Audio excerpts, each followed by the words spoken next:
Hello everybody and welcome to Boro Beat. I'm Sabrina Boots. We've got a lot to get to and we are going to begin with the war in Ukraine.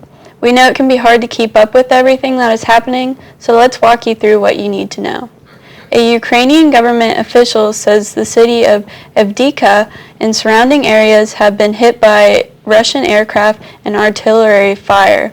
Pavlo Kyrylenko, who's the head of a regional military operation in Ukraine, says at least one civilian was killed and at least two were injured. He also says that damage and fires had been reported at 15 addresses in the area. Ukrainian President Volodymyr Zelensky says the city of Mariupol is being reduced to ashes, but the city will survive. This is a picture of the city, which before the war was home to about 450,000 people. It's been under almost constant attack from Russian forces for weeks.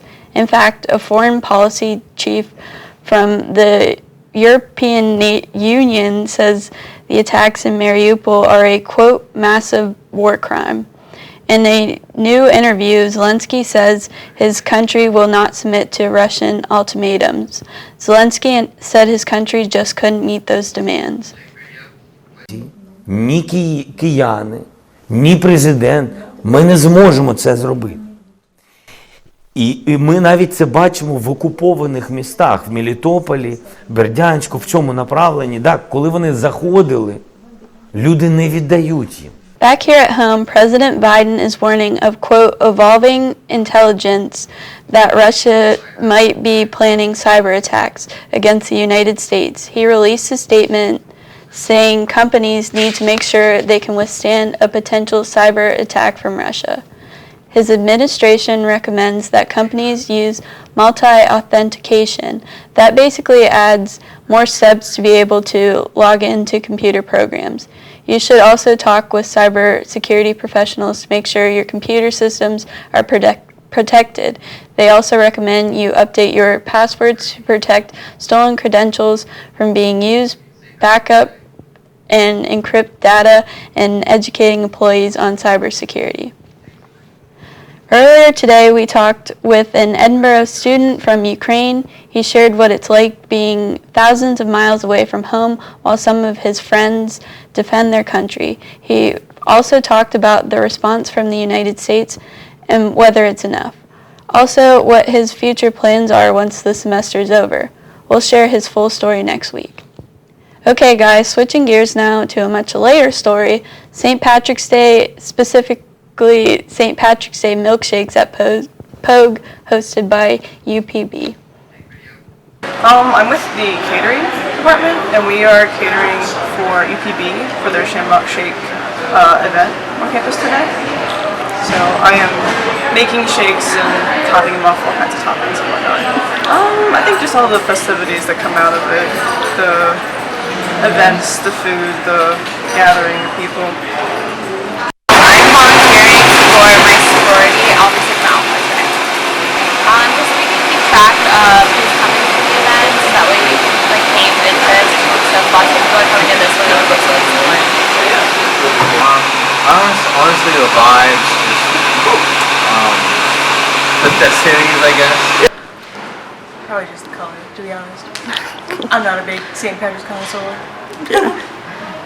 I like the color. Green's my favorite color, so seeing everybody dress up and, get all festive in their green outfits, it's really nice to see. With the end of mask mandates comes the return of fun campus events. One such event happened this past Friday when UPB invited comedian Michael Blaustein to perform for students.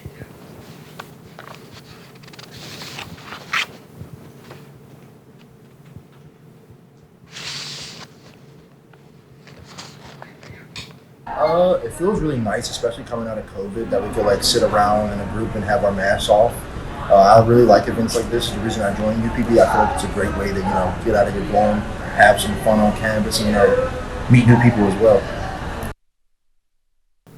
Blaustein is an international touring comedian who grew his audience on TikTok.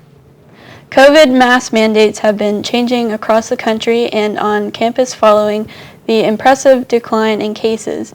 81 cases and 4 deaths were reported in Erie County last week.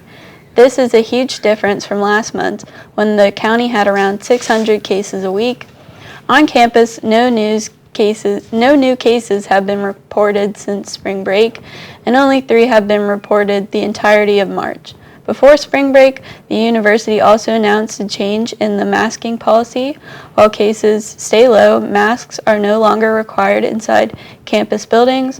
While the rules have changed, there are still some exceptions. So do not forget to wear a mask when you take university transportation or while visiting health and testing centers.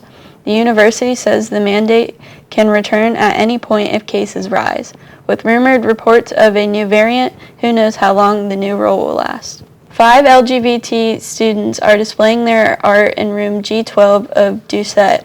This art exhibit is going to be till the end of March. Here's what the organizer, Dean Ayers, said he wanted to accomplish with the exhibit. The art is to display what their identity means to them. It will have booklets for LGBT students and their families. To get into the exhibit, you should email Dean on your Scott's account. This exhibit is only open Thursdays 3 to 6 p.m. We've got a lot more to get to. We're going to talk about the Beatles, astronomy, and spring break in Florida. We'll be right back. Welcome back to the Boro Beat. We've got some weather conditions in the area. Our friends up north around Canada and Alaska and those places have a little bit of some snow and rain, but we down here at the Boro are rocking some decent temperatures this week. Starting things off on Tuesday with a high of 55 with some evening showers in the 40s. Wednesday, high of 53, also some snow and some cloudy. Thursday, we've got 41. Friday is 44. Saturday is 42. Sunday is 36. And Sunday is also 35 and cloudy. So I would say we had some pretty decent conditions, but when it's not as nice out, we might want to stay inside, and what better than a planetarium? So while you were fast asleep, there's a whole world of animals and creatures that come out at night. You could call it the world at night. Last week, the planetarium hosted an event called The World at Night. It was a chance to learn about astronomy, not only astronomy, but the nocturnal animals that live at Presque Isle.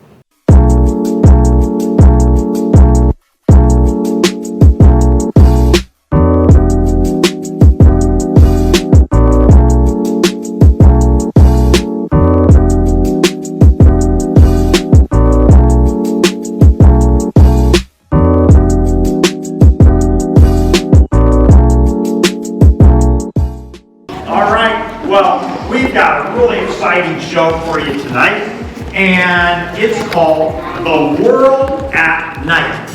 You know, there's some animals that sleep all day and they play all night. Can you believe that? And so tonight's program is about some of our friends, some of our animal friends that come out at night. All right? So I want you to remember which ones you meet in the show, okay? Because I'm going to ask you afterwards if you remember any of our friends that come out tonight. My name is Dr. Hurd, by the way. I'll be with you tonight here in the Planetarium to show you some really cool nighttime friends of ours. My name is Screepy, and I live at Presque Isle State Farm. I suppose most of you have been to Presque Isle, and some of you have even met me before. Since we've all night long together, let me tell you about some of my friends here at Presque Isle. Like, let's listen to the Eastern Screech Owl.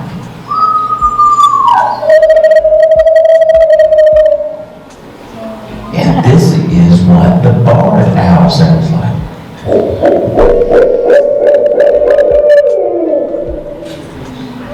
Now this is the barn owl.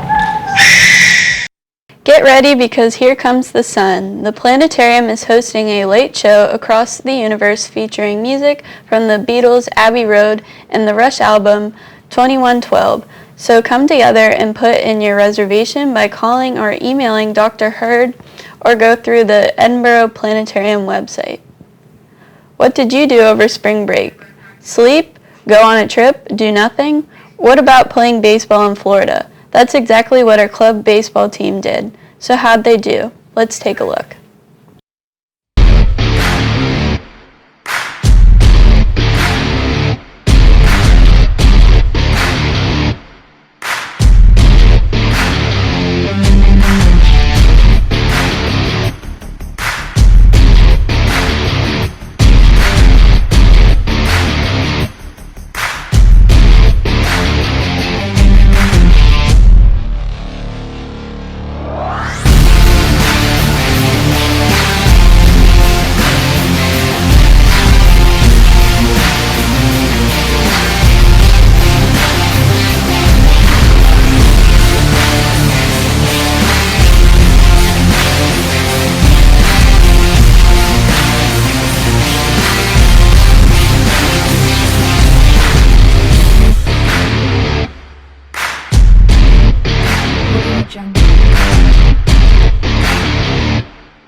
So club baseball might be doing well right now, but that's not the case for some of our other teams. Nathaniel will explain it in sports.